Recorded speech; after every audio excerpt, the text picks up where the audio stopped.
to prove them all wrong again. I got a low tolerance, cause they don't even know what the problem is. It's me. You waiting on the boy to fail, then hold your breath and face your death. Cause you play a roulette with each step I progress, no less. Go ahead and place your bets, cause we know where we at, we know we top tier. Cause all the hate that you bring, we know it stops here. I'm taking off like a rocketeer, ain't stopping here. It's strange how they cannot see the future but see profit here. Wait up, we gon' always win. Promise that that's not a promise, yeah, that is a threat. You know that I promise to bring the team commas. When the whole team win, that's when you flex. Win, and I'ma do it again. Watch me win, then watch me do it again. Guys, welcome back to another episode of That Motor Show. On tonight's episode, or today, on this episode, we are sitting down with Jose, Smokey Bakery, or Smokey Bakery Jose. Brother, welcome to an episode of That Motor Show. Yes, this sir. is, this is pretty cool. But what's happening? Like, I've seen you've been in Australia for 2 months now? Yeah, dude, about 6 weeks. 6 weeks. I'm ready to go home, but Yeah. it's been definitely awesome, to say the very least, you know? Yeah. And the only reason why I'm ready to go home is because I have a home back home. If Yeah. I didn't have a home, then, you know, I'd want to keep traveling. But like I said, it's been kind of an adventure. We went to Canberra. Yeah. We went to Sydney. So we went to Canberra, and then we came back here, Josh and I traveled to Sydney for an event, came back, and we've talked about doing other events, but haven't really done them yet. So we don't know whether we're going to send this back just yet or just leave it, you know? All right. So, and this, obviously you're over here, it'd be a Monaro, but it's obviously, it's not it's not a Monaro anymore. It's a Pontiac GTO. It's left-hand drive. It's still, like, if you see a lot of the modules in the car, it still says made by Holden, or, you know, manufactured by Holden. So obviously it's still a Monaro, but it has a different front end, other small stuff that are different, and it is left-hand drive. So fair enough. It was probably made here, and then it left here, went to America. Yeah. Now it's mentioned back here. Yeah, we brought it back here. And then, well, I do have a decent audience from Australia, so I want to obviously come back here, make some content with the boys, and just have some fun, you know? Australia's awesome, bro. It's a beautiful place for sure, you know? It's a pretty cool spot. Yeah, so it's like coming down here to hang out. Right now it's winter back home, so coming down here to hang out, it's awesome to be here for summer. Nice. I'm going to go back, it's going to be freezing. And then a couple months we'll have summer, you know, again, so. And it's not exactly a cold summer either here. It's warm. So, and for you to say, like, from someone from America, like, between all of us, like automotive enthusiasts and car guys and all that sort of stuff, we all look forward to going to the States and seeing the scene over there. Yeah. So to hear someone from the States say that we got a cool car scene here, like that's pretty cool. No, it's awesome. It might not be as big as it is in America, you know, but it is awesome. I did do some research, and like California alone has like 10 million more people in their population than all of Australia, which is insane, right? Because we still have 49 other states in America. But being for how small it is, the car community is huge here, you know? Yeah. It's obviously huge, and it's awesome to see with how small it is here, how big the car community or automotive community is in Australia. Like, we go somewhere, and then you see, even when like Troy, Shady, and all them host a car meet, you see how packed it is with cars. I'm like, whoa, I didn't even know there's that many cars here in Australia. And it happens like that too. Yeah, it's like they post it the night before, you know, or the night of, and it's insane. It gets pretty big. Yeah, I think that's sort of like how I met them. Like, they hosted one just up the road. Yeah. And in moments it just filled out. Yeah, and then we went to Summernats as well. Summernats was huge. It was huge. It was I did see that. Hi, Josh. Oh, the man in the moment. Josh, good man. Hey guys. We were just talking about you on here. Oh, I bet. You got to check it out, guys. Living like, you got to check it out. Yeah, we went to Summernats. It was pretty crazy. I went to Summernats the year before, and it was pretty wild. So I was like, we have to bring my car next year. And not necessarily for the burnout stuff, but just so I can experience it with my own car, you know? Yeah. My car is obviously not a burnout car. I try to do whatever I can with it, but it's a purpose-built drift car, you know? Yeah. So I went out there, had fun on the pad, and then we smacked one of the walls with it. Oh. But we still had fun, caught it on fire. And we had fun with the boys, got to go a couple laps around there. And let's see, what else did we do there? It was kind of a big blur, you know, but I bet. it was I fun. seen it, like I was watching the Instagram and all that, and I was like, oh, like Summernats looks proper turned up.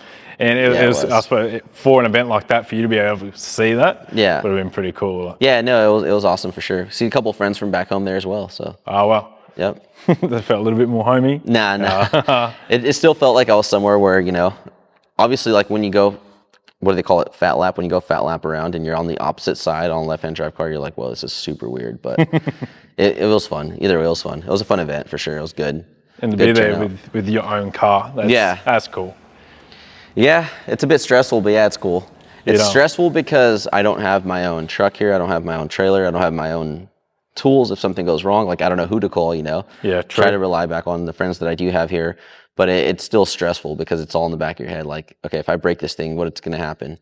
Yeah. When we go load it up, we can't drive out onto the street, you know, because you'll get in trouble, I guess. In America, you drive this thing on the street. So this is an American street car right here.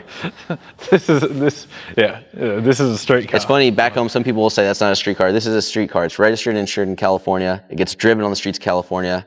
You'll see videos of it driving across the Golden Gate Bridge. We drive it to your local car meet, you know. So my whole plan with this thing when I first built it was to build a car.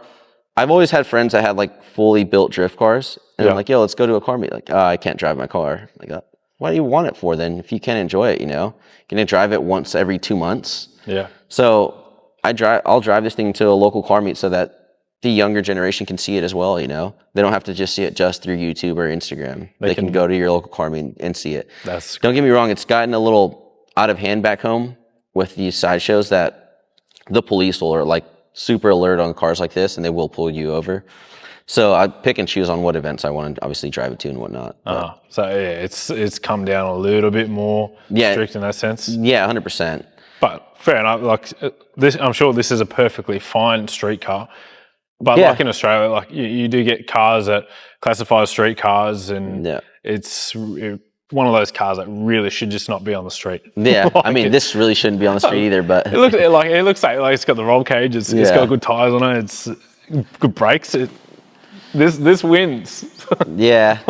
I mean, it gets super hot in there as well. The radiator's in the trunk, and the radiator lines travel underneath the passenger seat.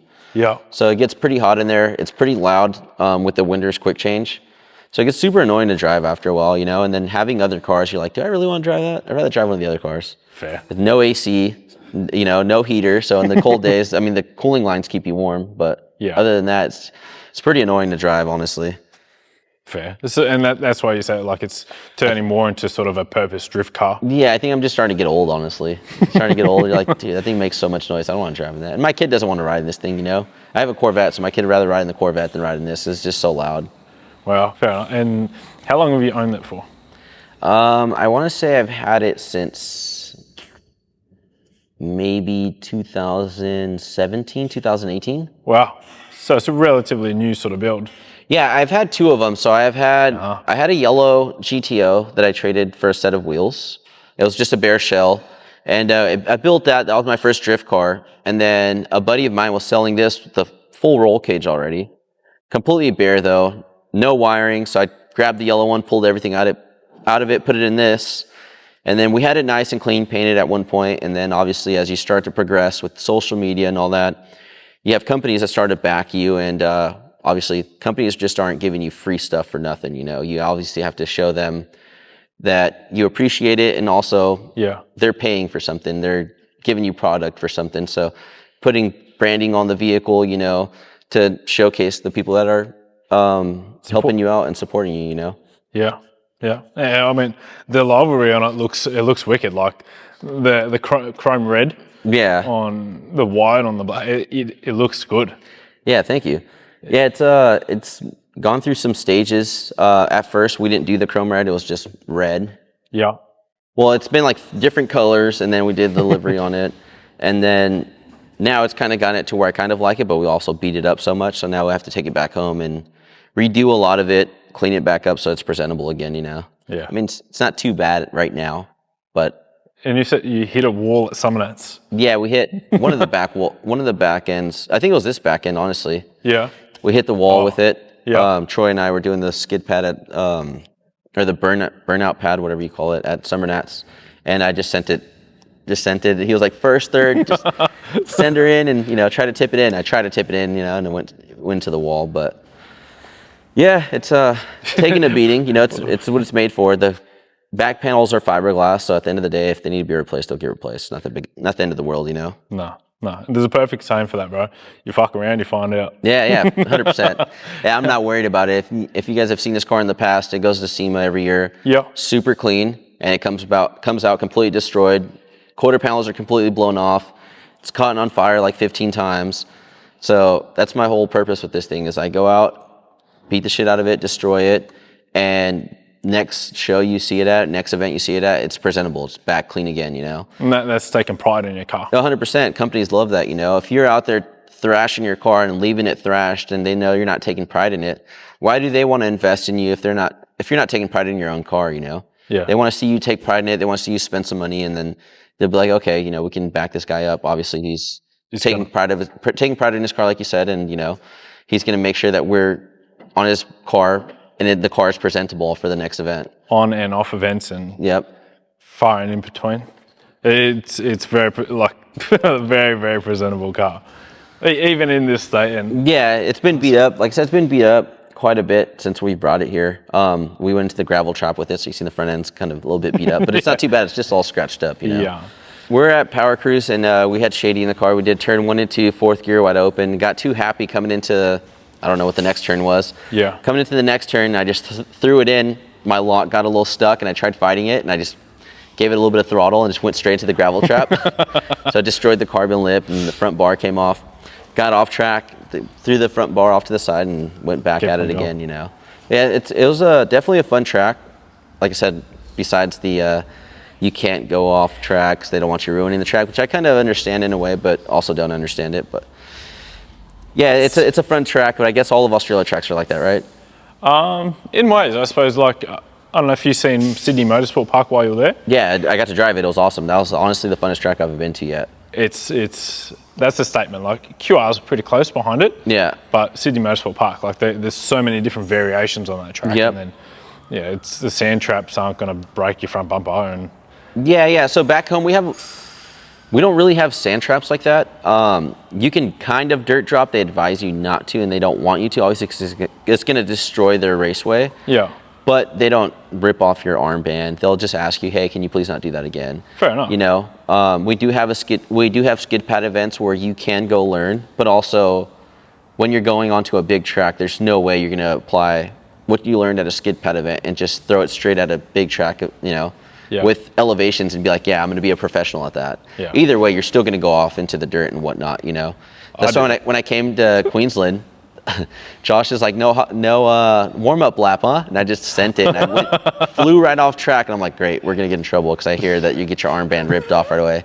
I'm like, first turn, So it's on one of the YouTube videos, but it's tough, man. It's gonna be tough for these kids to learn, and I shouldn't just say kids, young adults as well, to go learn at the raceway if you want to keep them off track, keep them off the streets and onto the track. Yeah. If they can't dirt drop, and if they're so strict with the tracks, because why do you want to go pay to drive a track and then be so strict and scolding you being worried about you getting in trouble if you're going to get an armband ripped off, when it's easier just to go do it on the street? It's true. So, and I completely understand the owner's perspective. He spent so much money, but at the end of the day, it's a racetrack, bro. It is. You got to have these kids enjoy it, and get them. If your goal is to get them off the streets, and let them have fun. Obviously they have to have some sort of respect. 100%. I'm not saying go there and destroy the track, but also if they're gonna learn, they're gonna go off track. Don't purposely aim for the sand track. Yeah, 100%. Except for safety. Yeah. I tell you you what, it's not fun. It doesn't do too well to your car. So I bet. I didn't expect it to be that deep, dude. I went and I'm like, oh, okay, it should probably just be able to roll out of it. That thing went. Yeah, it sort of just sucked and then I itself tried to drive out. I'm like, yeah, we're stuck. Oh, you worked it out, but Yeah, it was fun though. It was a fun event. Power Cruise was fun. I wish there was more drifting involved, you know, but it is what it is. I'm coming here to drive other people's events, So I think Power Cruise is working on that drifting sort of thing. I reckon the past 2 years, past probably 5 years or so, drifting in Australia has been picking up. Yeah, awesome. Especially like last year, I followed a lot of the drifting. Yeah. And it's insane the amount of cars that come and play, and then all the events coming out. Like we even went to this little regional track, like 2 hours in the middle of nowhere. Yeah. And we had like 200 drift cars out there. Yeah, that's crazy. Like, proper cool. Yeah. Proper cool. Yeah, so a big event in like California, we have this thing called Winter Jam, which they allow 300 to 350 drivers. And it's insane. Wow. It gets sold out quick. Yeah, I bet. And you have all the pro drivers, you know, you have just your regular Joe Schmo with just not even a handbrake, you know, just out there trying to have fun. Yeah. But it's awesome. You'll have, like I said, you'll have pro drivers there, so everybody goes to go see pro drivers, or your family will go there and go see you drive, you know. And it's always been a big event, and it's 10 minutes for me. Sonoma Raceway is my local track, so it's awesome to see some events here being that big as well, you know. Like I said, with like, you guys have way less of a population than California, not even the rest of the country, so it's pretty cool to see that it's still somewhat alive here, you know. Because the automotive scene is starting to die down as we get older, and I've started to notice it. So at the end of the day, it's kind of our job to try to keep it alive and keep it going. That's why I do what I do, bro. I try to shine a spotlight on both like the small community car groups, big ones, and everything far in between, because it's like in Queensland, we've actually had just like a boost of car scene. Yeah. But as you said, like, I suppose as times are going on, things are getting more expensive. Cars, we're getting pinned on everything far in between. You can't even lower it under an inch without getting pinned. Yeah, that's what sucks. It steers everyone away from the automotive scene, you know? Because it's like, why do I want to have a car that I can't even enjoy? So I might as well just sell it and go invest my money elsewhere and make some money with it, you know? Yeah, and that's exactly. I have this thing that's taking away my money, and then I keep getting tickets that are taking away more money. So why do I want to keep investing money into it, you know? That's exactly the thought. Yeah, which that sucks. Which back home, don't get me wrong, we have smogs going on, and we have cops that could defect you. It's called a fix-it ticket, though. We pay $25 and get on our way. Besides the smog stuff, you get state refed, and it's like going to, what do you guys call it here? When you guys go to the pits or whatever? Oh, yeah, like a roadworthy check sort of. Yeah, so it's be the same thing, but state refs back home for these things. Like, if this thing was to get state ref, it's over. It's no more being street driven.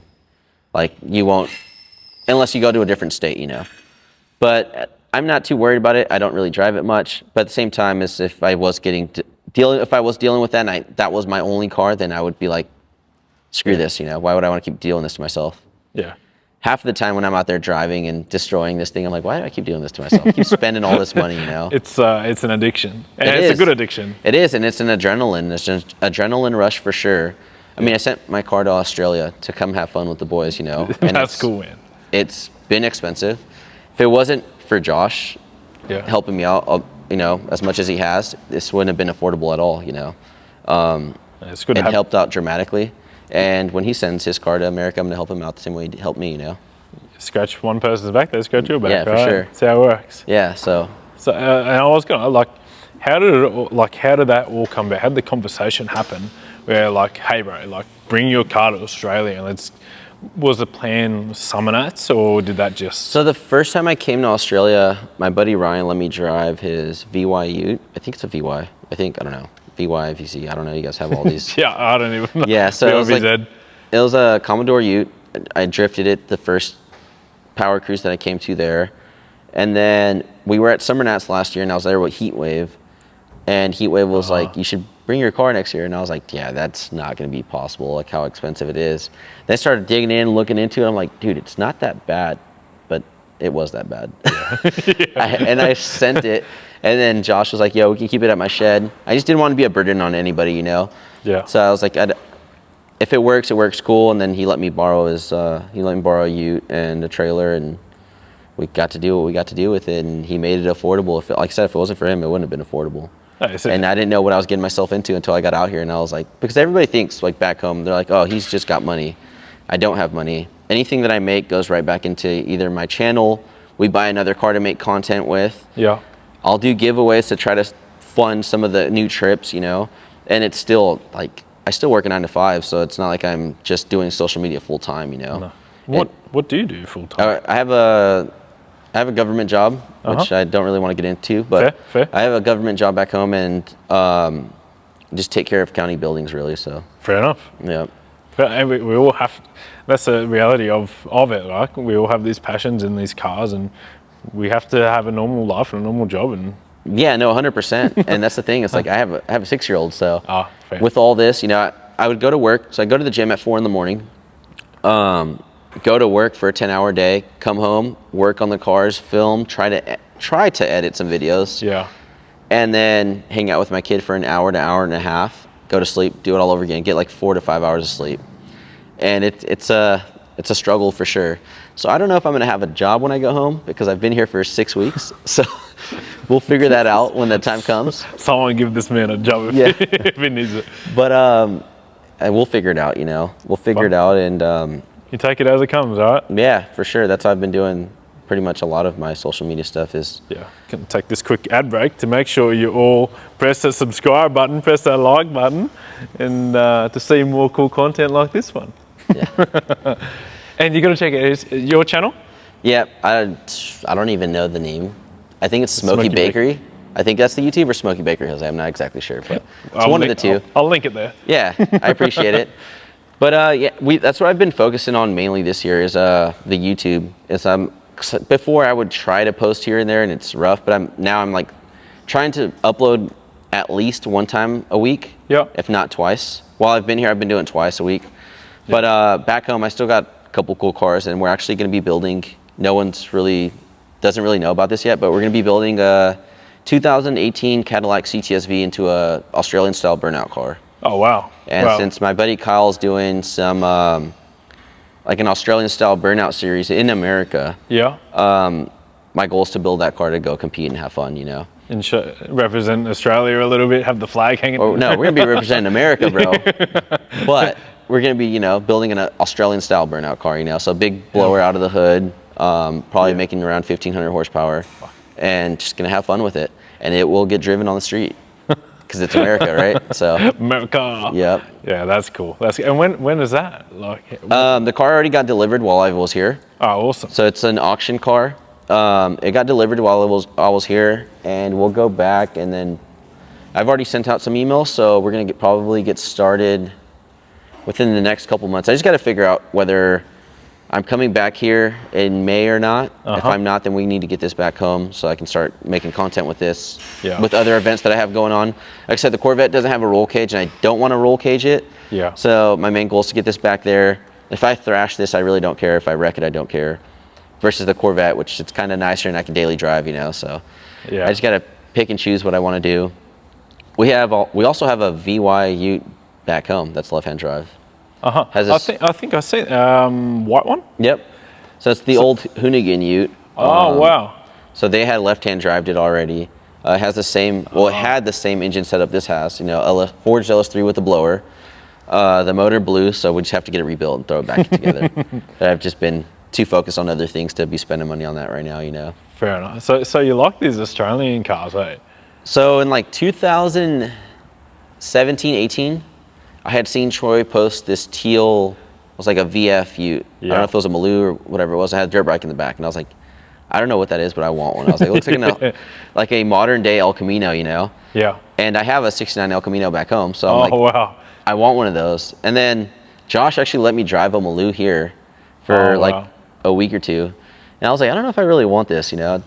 It's cool, but at the same time, it's like, it's just another truck, you know? It's a big car. Yeah. Like actually, it's a big car. So we actually also sent back home a complete GTSR kit for a VF, and I'm going to be building just a mock-up GTSR back home. Eventually, it's already on its way. So whenever it gets there, we'll see what we end up buying and building another car. Yeah, well. See how it goes. I think I checked out the socials. Yep. I seen that you have a VF. I did. I did. So I had a automatic VF with the supercharger, coilovers and wheels, full exhaust. I did a giveaway on that. Somebody obviously took that. And then I did a giveaway on I had another VF with a lock kit. I had a billet lock kit, a 408 stroker, manual box, which is super rare for us to find VFs with a manual box. Yeah. And I had a manual box, coilovers, wheels, 408 stroker, full exhaust. And I did a giveaway with that and a 2015 Camaro Z28. Wow. They chose the VF. Took that. So Fair. now I'm stuck with the Camaro. I'm not stuck with it, but I'm gonna be either selling it or whatnot with that as well. Now I have the Camaro, and it's at a dealer gonna be sold, and that's gonna be also like, again, funding either the burnout car or whatever the case may be. So it's just more money to throw into the channel to try to keep it going and try to keep whatever we're doing going. It's a grind, bro. Yeah, it's tough, but we've been trying, you know. Like I said, sending my car across the world pretty much to come make content was expensive, and more expensive than I thought it was going to be. But it's been awesome. It's been definitely an awesome experience. Yeah, I suppose when you take out the money side of things and you think of like the experience. Yeah, well, my whole goal for the whole YouTube thing is for my kid when he grows up is to be able to look back and be like, well, let's see what Dad did, you know? It's like, yo, Dad sent his car to Australia, and I got to go to Australia, hang out with him, you know? So that's pretty cool, man. That's my whole thing, is to make memories for him to look back at, and hopefully it'll generate revenue as we go. But, you know, if it doesn't, it's no big deal. At the end of the day, it'll pay off for me, for him to see as he gets older, you know? That's worth more than anything, hey? Because, like, all I have from my dad from back in the day is pictures, you know, that were taken on a not even a digital camera. It was one of those cameras that, you know, shoots out the picture. And, the little Polaroid. The old Polaroid camera. So at least you'll be able to see videos, and, you know, it'll be memories for him to look back on for sure. Yeah, well, we live in such an awesome time where we can do this and have this sort of memory to look back on. Yeah, for sure, yeah. Like, I'm going to be looking back on this thinking, fuck, this actually happened, but... and it's, like I said, it's memories. You can look back and look at people. Like you said, you interviewed Mad Mike. That's insane, you know. To me, that's pretty big. I have yet to meet him, so that's pretty cool, you know, to hear that for sure. But just doing what I do, man, like trying to make this content, just being in the right places, right times. Yeah. I've met some awesome people like yourself. Like, you never know where one opportunity is going to take you from the next. Yeah, and that's what, like, I try to input that into all my friends' heads, you know. It's like, wherever you go, just remember, you might meet somebody, so you got to represent yourself well. Yeah. If not, you know, it can backfire on you as well. Because there's been plenty of places that I've met, you know, one place and I end up meeting somebody, I'm like, oh, shoot, and it turns into an opportunity. So it's networking, man. You're networking. So even though I'm out here having fun, filming a lot of this content, I'm out here networking as well, you know, meeting new people and making new opportunities, like you said. It seems crazy, but it's a formula that just works. Yep. And you can have fun while doing it, right? Yeah. It's like a lot of the companies on my car, it's been me making genuine relationships, and it ends up turning into opportunities. Yeah. So again, it's networking. So it's worked out, you know. And you got some pretty cool people on board, like Holly E5. That's cool, man. Yep. Yeah, what else we got rolling on here? We got Hawk Performance, Conseil wheels, obviously, Vortex superchargers, Holly. You know, we have a lot of pretty big brands. We have Shockworks. We just picked up Shockworks. So Australian company. Yes, sir. That's. So Shockworks hopped on board with this car, at least, and we just threw all their suspension on there, and it actually feels really good. So it's a good bit of kit. Yep. Shockworks. Yeah, it's helped out a lot. So when we were at Summernats, when we caught the car on fire, it roasted one of the coilovers. Shit. And I was like, yeah, we're going to have to figure that out. And then... that's how you know you're having fun, right? Yep. Talked to the guys over at Shockworks, and, you know, they hooked it up and whatnot, so... Yeah, right. Wow, so, yeah, you've had a pretty cool trip here. Yeah, no, it's been a blast, dude. And I forgot to ask, like, the power plant behind this, what are we running? It's a forged LS3. It still has a stock crank, ported and polished heads, has a GP tuning cam, and a Performance Designs carbon manifold and valve covers. Yeah. Let's see. We have Granatelli full 3-inch oval exhaust. Wow.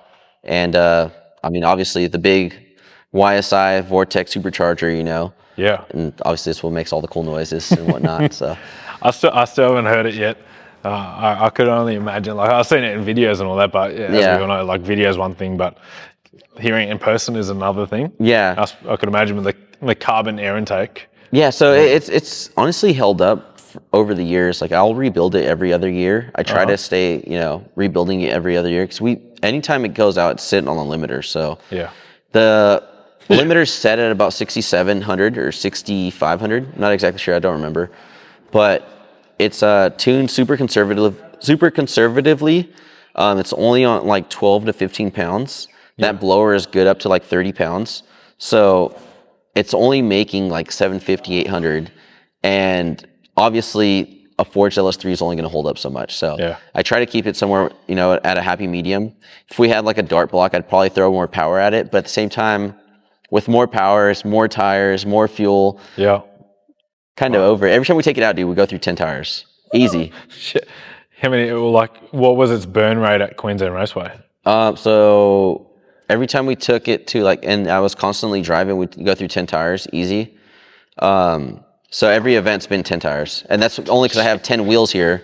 So we mount all the tires, and once they're done, we're done. We just hang out for the rest of the day. That's that's enough. Like, any more power, Yeah, it's just we keep breaking stuff and whatnot, you know. It's just enough. So it does pretty well.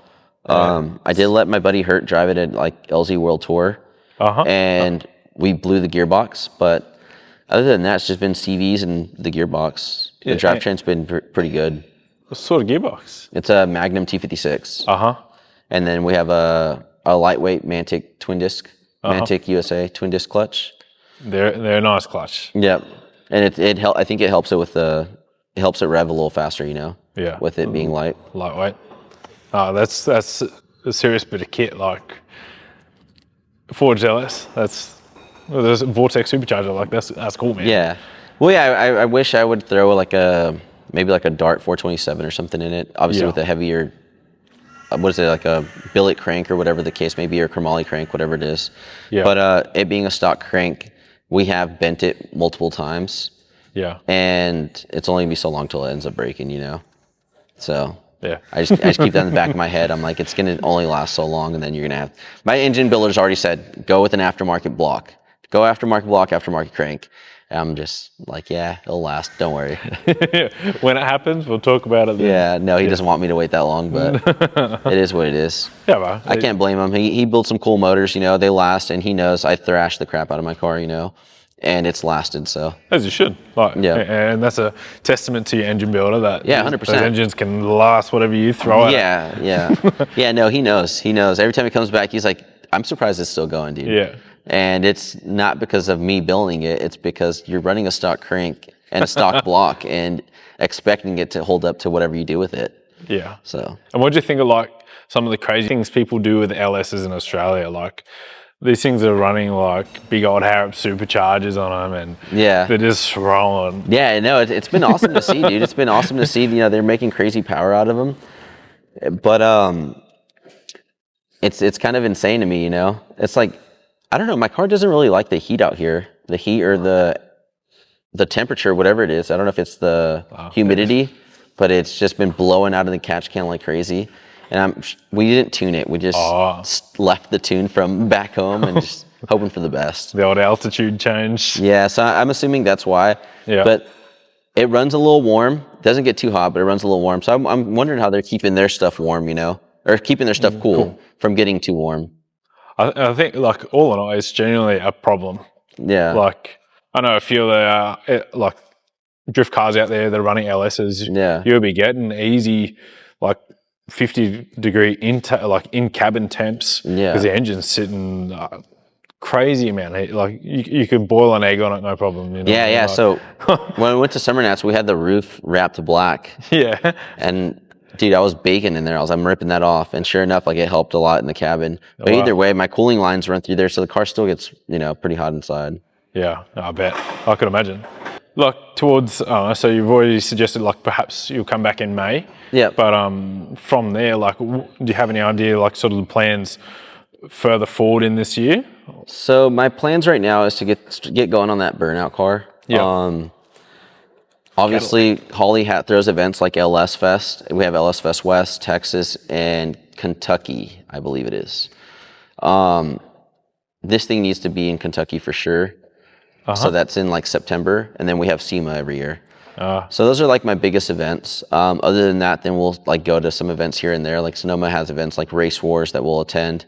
We'll do that in the Corvette, and then we'll have other small events. But yeah, my plan is to come back to Motor X to go with the boys and go hang out, and obviously probably take this depending if Josh's car is ready to go to the States or if he's going to reveal it there. If he reveals it there, then we'll leave this and then go there. Yeah. But with that being said, also it's like I have to have family time. So like May, I usually go to Hawaii. So if I'm coming here, I'll be flying straight from here to Hawaii, and then having to figure that out also because we have Ellis Fest West, which is in May as well, and it's in Vegas. Ooh. And then SEMA's in Vegas, and then we have Texas, Kentucky, plus all the small events in between, you know. So it's gonna be a tough year. I don't know how I'm gonna do it financially, but we're gonna figure it out. Well, you just take it day by day. Yeah, I might have to start an OnlyFans account or something. You know? Subscribe. Send me the link, eh? Yeah. No, that's cool, right? And it happens like that. That's part of it. That's like one of the parts about being in the car scene is that there's always events happening, and we look forward to all these big ones. Like, and you tend to figure it out. Yeah. It's tough as it gets, you end up figuring it out anyway. Yeah. I think like last year I went to World Time Attack. I still haven't had time to put out my content. Yeah. The only thing I put out was my chat with Mad Mike. But so you went to World Time Attack in Sydney? Yeah, Sydney. So you've seen the Corvette, the full carbon Kevlar Corvette? Yeah, I did. Farron? I did. Yeah, so he's from the States as well. That thing was flying, and I believe they even blew an engine. Oh, okay. And then they repaired it in Sydney like no way. That weekend. Oh, that's awesome. I'm sure of it. Like, yeah. So that was one of the buddies that I was talking to, like, yo, how did it go about getting your car to Australia? You know, and he was like, it's not that bad. And then he kind of walked me through it. So Farron helped me out quite a bit in understanding how it was to send the car here. It seems to be a fair bit of like backwards and forwards Australia to US car shipment, even like going on now. But I'm only allowed to keep it here for a year, and it has to be back on American soil within the year. So like May would be the absolute longest because it'd have to be back by August. That's including shipping time? Yep. So it has to be back on American soil within a year. That's crazy. Yeah. So I don't know what happens if you don't. I don't know if you get like fined or something. I'm not exactly sure. I'm sure they'll probably ask you to pay taxes or something. There'll be some sort of scam somewhere, but that's governments. Just take the VIN tags. No. And go put it on the GT over there. I'm not playing with any of that. I reckon I definitely want to come see SEMA. It looks cool. Yeah, SEMA will be fun, and a lot of the burnout guys will be there this year. They were there this past year, you know. Yeah. And Kyle and Weston did a horsepower rodeo. Oh yeah, so that's the name of their brand, and they had all the Australian style burnout cars, and they had a bigger crowd for the section that they were given. They had a bigger crowd than a lot of the events going on there. Yeah. They stuck them at the very end, the end of the outskirts, you know. And I don't know if they were hoping that they weren't going to get a crowd, or they were testing to see how big of a crowd they would get. Yeah. And they did a good job, dude. They did a good job. They put on a big show, and they got majority of the crowd there, you know. So it was awesome to see. But it just works. Yeah. No, and I'm hoping it works out for the boys as well. You know, I'm hoping it works out for them as a business to be able to do that and travel and host these events for them, you know. Yeah. Yeah. Well, I recommend, like, if you ever when you come back here, go check out Western Australia, because their burnout scene too is huge. Western Australia, that is like, what's like Perth. Oh, okay. Perth. Okay. Their burnout. So yeah, Josh is actually going there in 2 weeks. He's lucky. Right, their car scene's pretty cool too. Yeah. I hear the beaches there are super nice as well. Water's crystal clear. Yeah. That's crazy. It's like you're walking into a complete different world. It's just different, but the same, but different. Yeah. But yeah, their car scene's insane. The people, it's cool.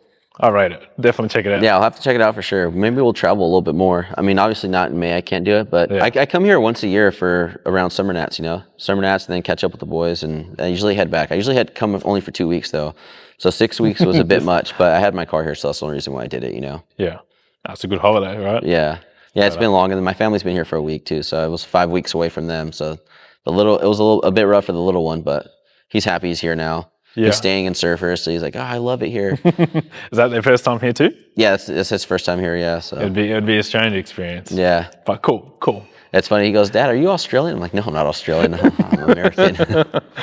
He doesn't understand it yet, you know? Yeah. He's like, why do you keep coming here? Just come for holiday, brother. Yeah, no, it's been fun, man. It's fun, it's beautiful, like I said.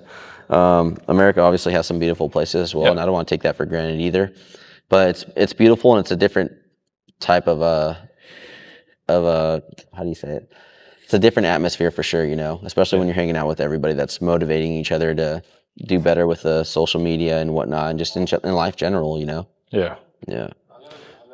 Well, I think I don't know, we can wrap that one up. Yes, sir. Sorry, it feels a little rushed, but thank you for having me here. Jose, that Greatly appreciate it. Oh, thank you. That's very cool to get a bit of insight into your story, the car story, and pretty much what's been happening while you're here. Like, yeah, for sure. I've been watching the socials, and and maybe when you come to SEMA, maybe we'll do another one, catch up, and right, that'd be cool. We'll have a little area we can sit down and talk while the show's going on. I think it would be pretty cool. That would be very cool. All right, looks like we're going to SEMA. Yes, sir. All right, thank you. Appreciate it. Yes, sir. Guys, make sure you check it out. Smokey Bakery, Jose. That's it. Yeah. Done deal. Sweet.